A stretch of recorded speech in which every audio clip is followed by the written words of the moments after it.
కృష్ణ గీతామృతం భగవద్గీత సారం. భీష్మద్రోణ ప్రముఖతః సర్వేషాం చ మహీక్షితాం ఉవాచ పార్థ పశ్యైతాన్ సమవేతాన్ కురూనితి.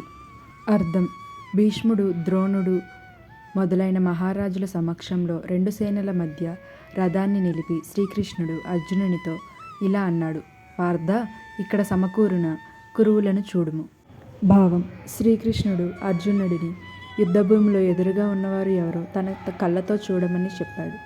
అర్జునుడు యుద్ధానికి సిద్ధం కాదు, వాస్తవంగా ఎదుర్కోవాల్సిన పరిస్థితిలో నిలబడ్డాడు. భావం: మన జీవితంలో కూడా సమస్యలను ఎదుర్కోవాలంటే ముందుగా వాటిని నిజంగా చూడాలి, అంగీకరించాలి.